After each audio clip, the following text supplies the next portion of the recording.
Tenemos también la palabra profética más segura, a la cual hacéis bien en estar atentos, como a una antorcha que alumbra el lugar oscuro, hasta que el día esclarezca y el lucero de la mañana salga en vuestros corazones, entendiendo primero esto, que ninguna profecía de la Escritura es de interpretación privada, porque nunca la profecía fue traída por voluntad humana, sino que los santos hombres de Dios hablaron siendo inspirados por el Espíritu Santo.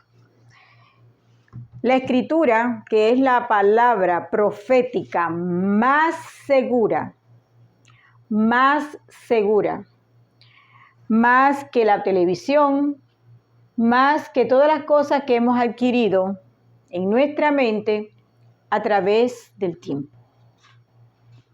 La palabra profética más segura es la Escritura, la palabra de Cristo, la que nos dice que hemos sido salvados. ¿En dónde? En 1 Corintios 15. 1 Corintios 15, del 1 al 5. Dice claramente el Evangelio. Este es el anuncio de las buenas nuevas de salvación, que Cristo murió por los pecados de nosotros, conforme a las Escrituras, que fue sepultado y que ha sido resucitado al día tercero, conforme a lo que estaba escrito en la Biblia, conforme a las Escrituras.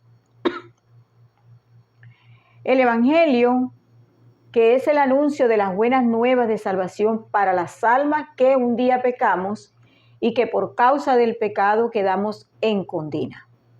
Fuimos condenados con el decreto condenatorio que dice en Ezequiel 18:4, el alma que pecare, esa morirá. Y hay una sola manera de pagar los pecados, según Romanos 6:23.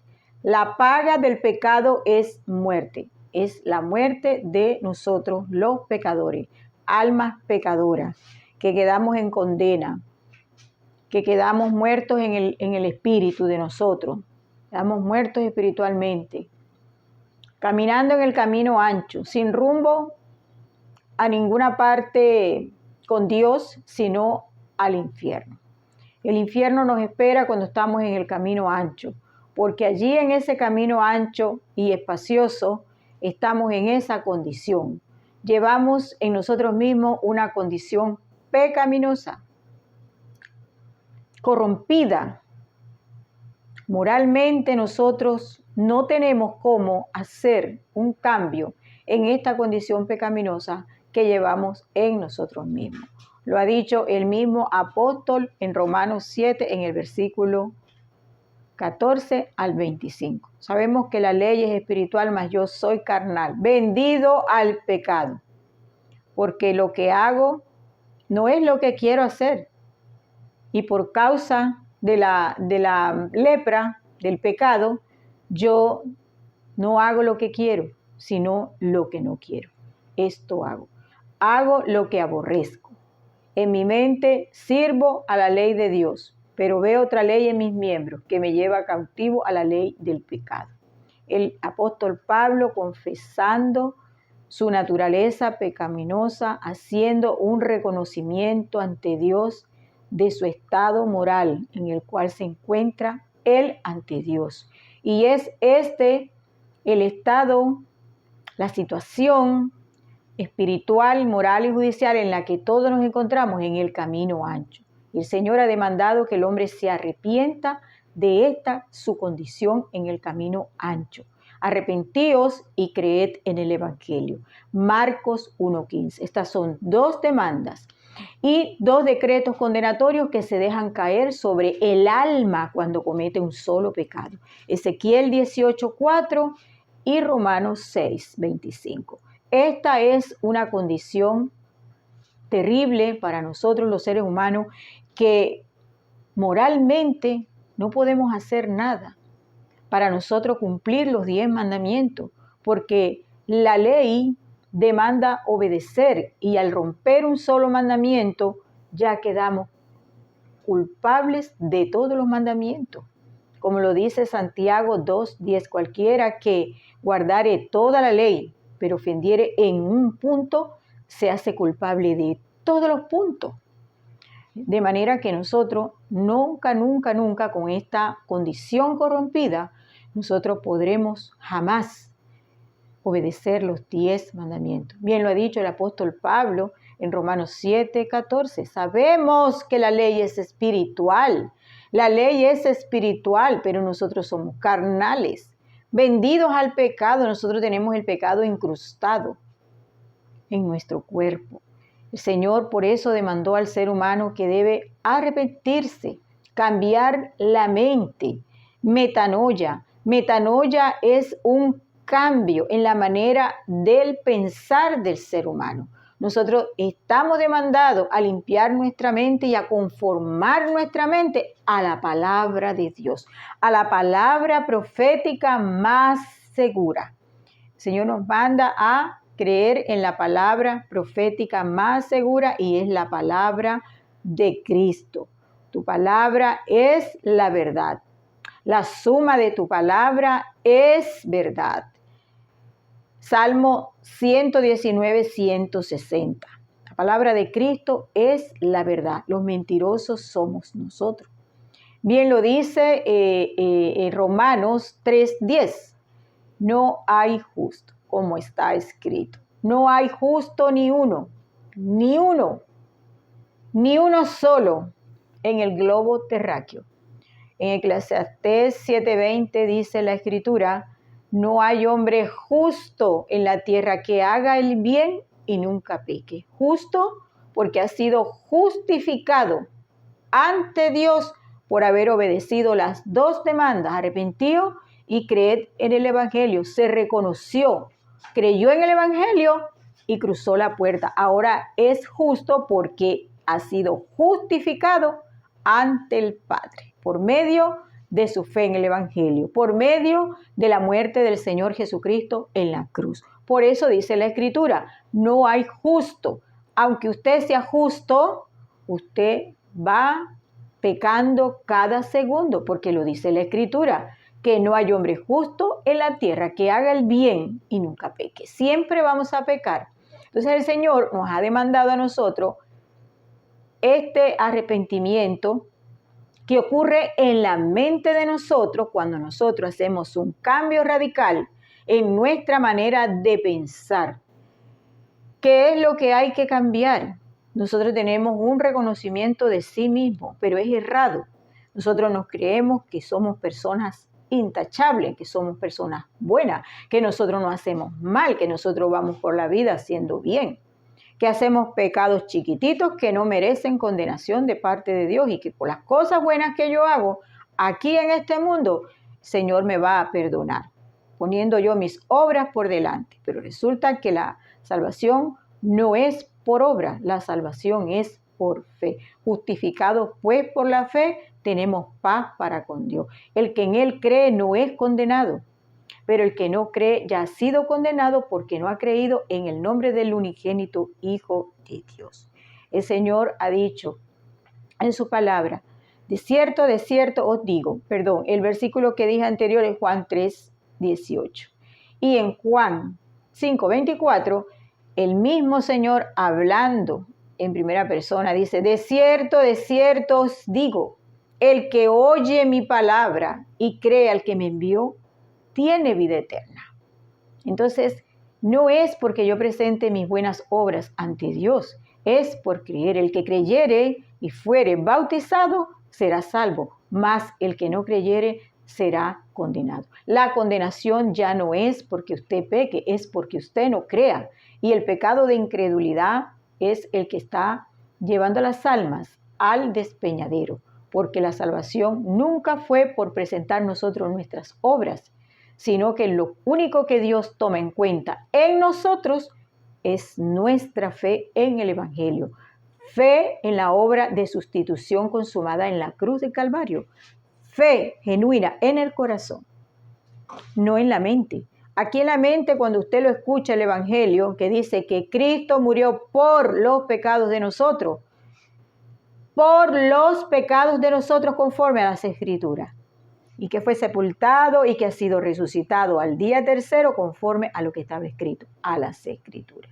Cuando usted oye ese anuncio, ¿qué sucede? Usted lo debe entender aquí, en su mente.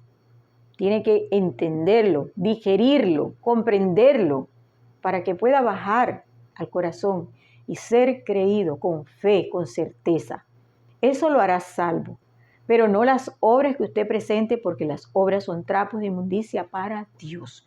Isaías 64:6 lo dice, la palabra profética más segura, la palabra de Cristo. De manera que nosotros estamos demandados por el Señor en Marcos 1:15 al arrepentimiento, metanoia para salvación. Dejar de pensar que yo soy bueno. Como está escrito, no hay justo ni uno. Y no hay justo en la tierra que haga el bien y nunca peque. Eso lo dice la palabra profética más segura. Nosotros estamos demandados al arrepentimiento para poder creer en el Evangelio, para poder creer lo que Cristo hizo en la cruz, una obra de sustitución. Él se enfrentó a un juicio condenatorio, sustitutivo y sacrificial, porque el Señor en la cruz recibió todas nuestras condenas. En Él fueron cargados todos nuestros pecados. Isaías 53:6. Él mismo llevó nuestros pecados en su cuerpo sobre el madero. Primera de Pedro 2:24. Para sustituirnos en la cruz nuestras almas, porque nuestras almas estaban condenadas y Él se dejó condenar con nuestros pecados, llevándolos Él mismo a la cruz. Hizo un sacrificio judicial. Allí el juicio condenatorio, judicial, sacrificial, sustitutivo, fue Cristo quien lo padeció en la cruz por nuestros pecados. No hay otra causa por la cual Cristo haya ido a la cruz. No por mí, no por nosotros. Nada de eso. Por nuestros pecados. El pecado fue que nos condenó y esas condenas fueron arrojadas en Cristo. Y por eso Cristo fue a la cruz para sustituir nuestras almas. Él, su alma, la vida de su alma, en sustitución de mi alma y en sustitución del alma de usted, en sustitución de todas las almas. Y esto es lo que hay que entender claramente, porque se está diciendo por las redes sociales, Cristo murió por mí, Cristo murió por nosotros. Esos son evangelios diferentes, que fue por la sangre de Cristo, que tiene poder, con eso fui comprada. Error, evangelio diferente.